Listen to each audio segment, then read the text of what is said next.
Hey, what's up, everybody? It's your boy, Coach Landon, back with another episode of Beyond Tomorrow Recruiting.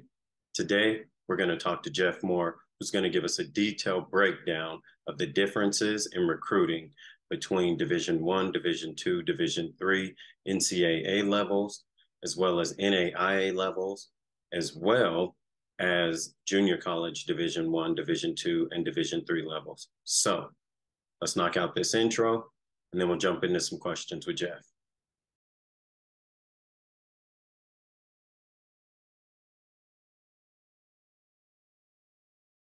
Hey, everybody, welcome back. Today's guest is Jeff Moore. Jeff is a very informational, very well-versed and very well-educated person on the different levels of NCAA versus Juco versus NAIA as far as a recruiting perspective. So I'm going to let Jeff do an intro and then we'll jump into some questions. Raiden, thank you for having me. I know we've worked together in the past. It's always been a pleasure. I like your enthusiasm and your responses to anybody that ever needs help. It's been a blessing to a lot of kids. I appreciate that. I'm with More Exposure. It's a small recruiting service.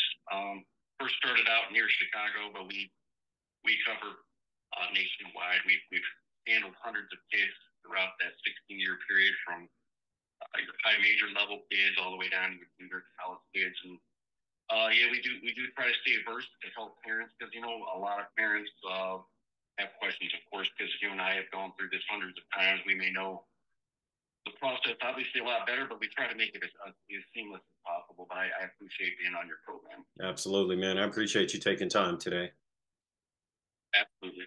So we're going to jump in, and the main things that I want you to help the parents and players who watch the videos understand is some of the differences as far as the scholarship opportunities, the recruiting opportunities. Obviously, live periods are going right now and kids are able to play in front of college coaches. Coaches are able to have direct contact at the Division Two and Division One levels. And I know those rules kind of fluctuate at different levels. So first, let's talk 4-year.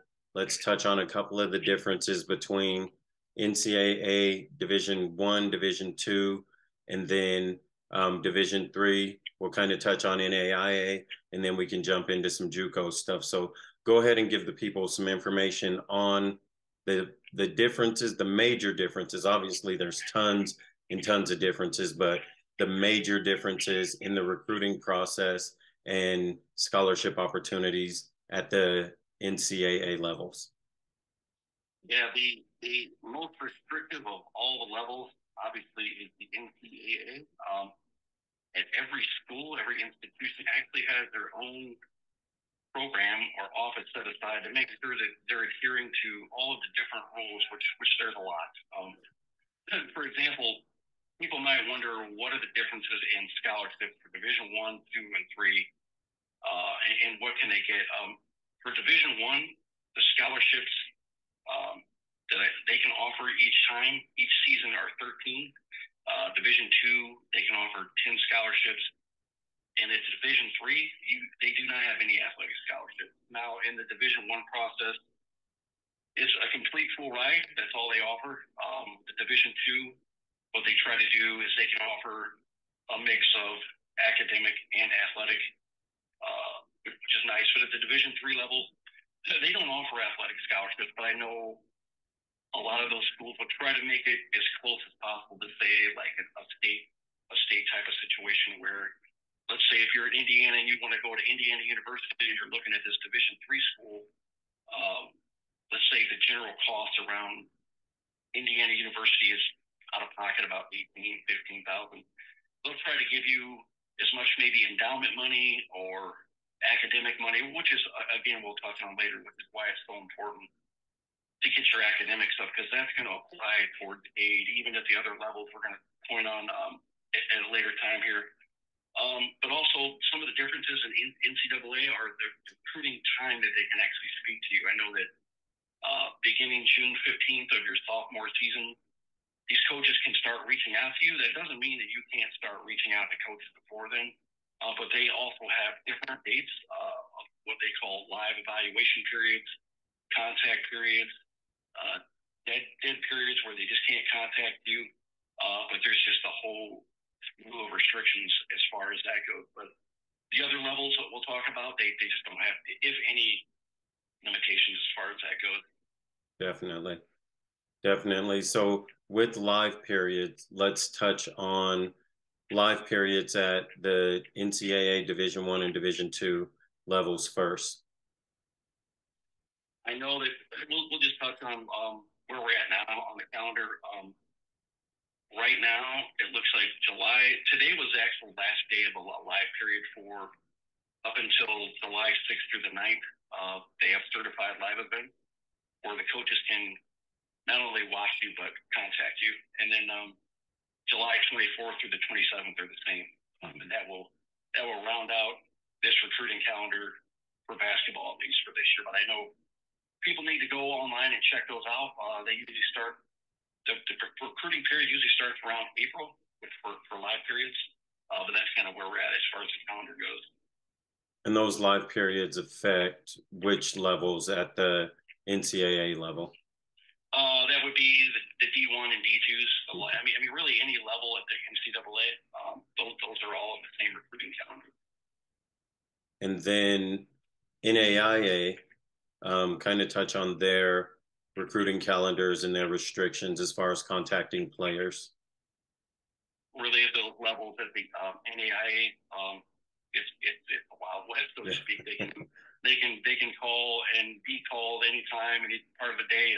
But what people got to realize with them is the recruiting budgets are so much less at that level that to get them to come out and see you play, they don't have coaches all across the country with the ability or budget to go do that. But the cool part with them is they can kind of make up with it because they can text you or call you or you get it and vice versa. There's really no restrictions. Yeah. And that goes the same for the junior college level. Yeah. Yeah, it's nice that the junior college level has that open recruiting calendar. Right, and something to touch on as well. A lot of people get confused. They say, "Well, I'm going on an official visit." It's only an official visit is if you are traveling such a distance that you need the school to actually will pay for those things like the airfare, food. That all has to be done like on campus. They can't like take you to another area and pay for those things, but one of the changes, they used to be, I think, only 4 official visits, but now it's unlimited. Yeah. You can only go to one school, official visit per school, unless there's a coaching change. Yeah. And then junior college, let's double back to the 2-year school levels. I know that you had talked about the amount of scholarships per school, per level at the NCAA level. As well as the scholarships for different levels of NCAA. How does that compare to the junior college or the 2-year level? I know there's, California is so big, they have their own conference and they don't really need to do NJCAA Division I, Division II things. So does the NWAC. That whole Portland and Washington, Pacific Northwest area, so many junior colleges up there, they kind of have their own thing. But when we look at the NJCAA, National Junior College Athletic Association, their scholarships line up pretty similar to what we see at the 4-year level, right? As far as the Division III versus 1 and 2. Yeah, and recently they're pretty much on the same point as far as scholarship opportunities, and something that people have to realize too is the kids and mainly a lot of the parents get enamored with this Division I level. And most recently, I had a kid we were helping out, and because of his academics, he can only play junior college. But the parent was so enamored with it has to be junior college Division I. And I'm like, what you're not missing is the only benefit of a Division I JUCO is they may offer a few more scholarships in the Division II level. So it's and at this point, if you can get an opportunity, you got to take it. You can't play those type of games. Yeah. I don't remember who it was, but somebody made a post that said Division I basketball is a great opportunity. Division II basketball is a great opportunity. Division III basketball is a great Right. opportunity Yeah. because kids don't understand how hard it is to get to that next level from high school and how few kids get that opportunity. So yeah, I definitely think the precedence needs to be on if you get that opportunity, explore that opportunity. Don't have that tunnel vision that I have to play Division I or else kind of thing. Yeah, the statistics are overwhelming. Yeah. Overwhelmingly against them, just at any level, especially to get. I mean, you've got kids from Europe, you've got senior college transfers, you got the portal, and I'm sure yeah. So yeah, let's kind of transition into the portal.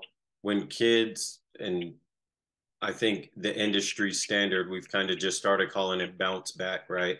Kids play at a 4-year level, they bounce down to a 2-year level for 1 year, get their stats up, get their numbers up, get seen by a few more people, and then bounce back up to that 4-year level.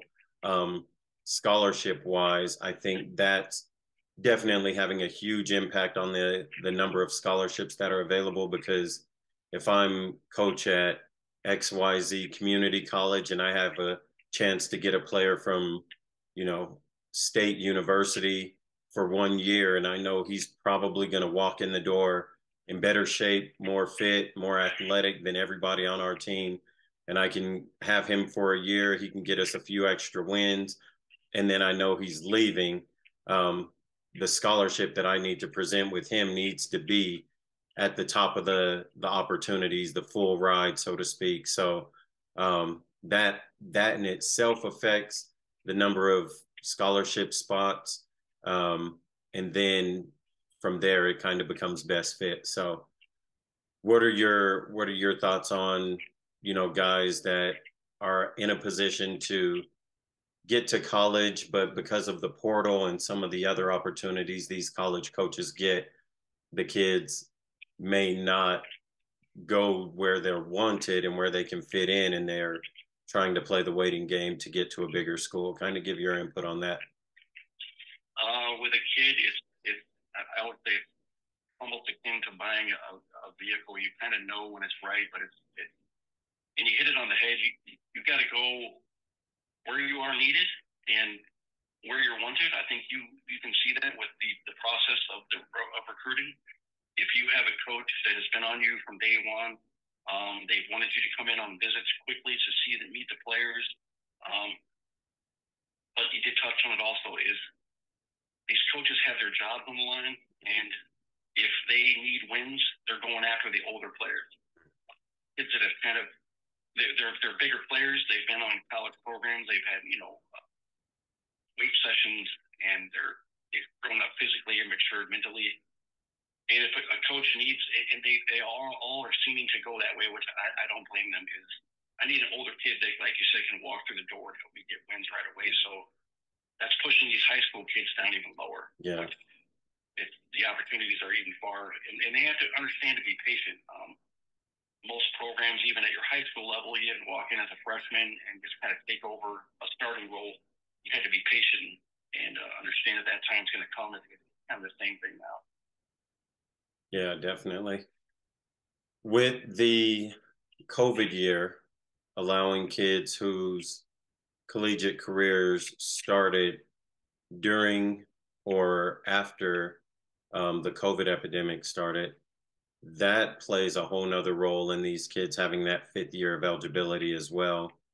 What are your thoughts, your personal opinions on how that 5th year for current college players has affected the opportunities for these incoming freshmen? Obviously, you deal with a lot of kids that are coming out of high school every year, and you probably have to talk to coaches and have those conversations about, well, we have to see if player X is going to exercise that COVID year, or if he's going to graduate or go overseas or finish playing, and then we'll know if we can bring in some freshmen or if we're looking in the portal. So kind of give the parents and players watching a little bit of insight on what you've experienced in talking to coaches with players who have the opportunity to exercise that COVID year. Yeah, obviously made it a lot tougher on people like myself trying to help the high school kids with what happened in the COVID situation was, I don't know why, but I guess there's mixed emotions. They they gave, because they missed a year of actually playing, they gave the kids an extra year of eligibility, and that put everyone on the clock. It has a huge ripple effect. Let's say a kid was a freshman, so now he can go another, he gets 5 years basically. So, and was not just looking at a roster and saying, hey, you're graduating. Normally you could look at a roster and say, hey, you've got 3 kids at this position and they're leaving, and this kid's at that position. I think you'd be a good fit. Now it's a whole new ballgame for whether those kids are actually taking that extra year of eligibility and sticking around. So it pushes our high school kids back. It's made it a lot tougher. It's been a grind, but it's why you got to start early and get on radars early. And once you get there, you got to deal with the whole portal situations. But like I tell these kids, once you're on a college program, then you become more marketable, because then you have those opportunities to say, I don't encourage kids to transfer, but it does happen. So if that's the case, you're more valuable, but it does affect you. Definitely.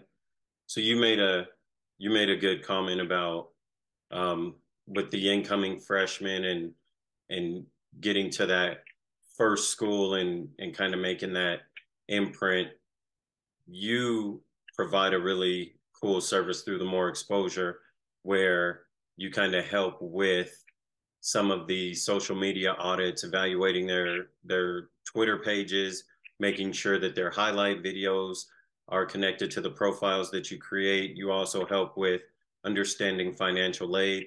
Talk about some of those services that you offer and the importance of players and parents understanding some of the behind the scenes stuff that they have to do that doesn't show up on a stat sheet or on a highlight video, that they also need to get ready for, which is the other side of getting recruited, is having all your ducks in a row, your academic side, and plus your ability to market and expose yourself to other coaches.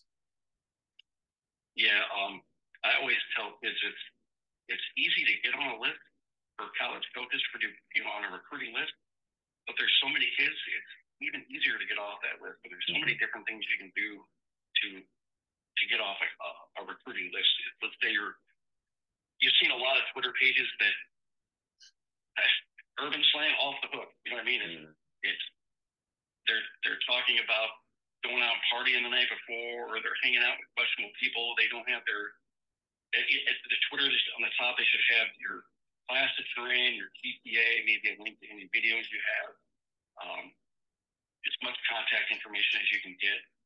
And as far as we go, we do. Yeah, you create a highlight reel. Now, if you're creating highlight reels, I see a lot of people that do this where there could be 30 clips in there, but each clip's about 2 to 3 seconds long. That's not enough for a college coach to see how a play developed. Let's say one of my parents made some clips, 30 clips. If you're not, I like to make our clips about 8 seconds long, so that way a coach can say, hey, I saw that kid score, but how did the whole play develop? There's just a whole different slew of things that go into the whole recruiting process. And it starts with your social media.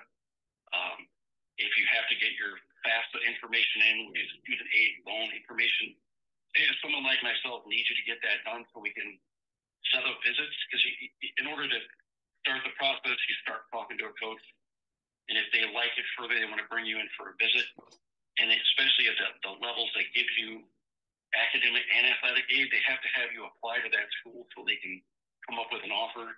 If you drag your feet on doing all that, they're just going to move on to somebody else. They just don't think you're that. They don't think you're that interested in, and they want someone that wants to be there. Yeah, definitely. This has all been really good information. Obviously, I get asked a lot of these questions very, very often. And so having you present this information, and now we'll have a place that I can send parents to kind of watch some of those videos and especially watch this video and get some of this inside information will be great. So right now is usually the time that we call the fourth quarter, where I open it up to whoever the guest is, and I let you guys kind of just give some little knowledge and drop some information on the kids and the parents that'll be watching this video, and anything that you think parents and players need to know.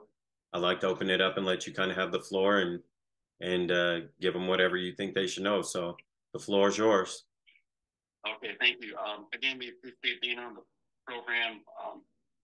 Something that parents have to and the kids have to understand is, like we said earlier, if you can reach any level, just don't set yourself up for failure by just trying to chase that Division I dream. There's a lot of good competition between all the different levels, and if you can play at any level, absolutely, you're going to play against some great competition.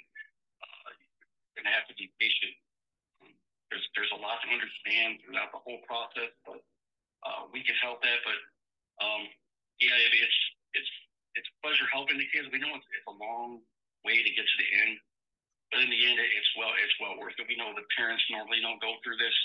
If they're lucky, maybe one kid where they'll have a chance to maybe get an opportunity, but it's a grind. But you know, we're here to help, and we know that in the end, it's well worth it. Definitely. Jeff, I appreciate it, man. Thank you for your time. Thank you for jumping on here with me. I really appreciate it. I'm sure the parents and the kids will appreciate it. And go ahead and let them know what your Twitter is and where they can find you and follow you and see more of your posts. Our website is more-exposure.com. You can see some of our profiles on there, some of the alumni we've helped out. We've got a big list of kids we've done. Doesn't include all of them, but you can click on, there's some information on what we provide, and our Twitter is @moreexposure. And you guys, if anyone ever needs anything, they can personally message me, or I'll have contact information on our website. There you go. Well, thank you again, man. I really appreciate it. And let's definitely stay in touch. And absolutely. And I'll see you on the Twitter machine. Okay. Hey, thank you. Thanks, man. Appreciate it.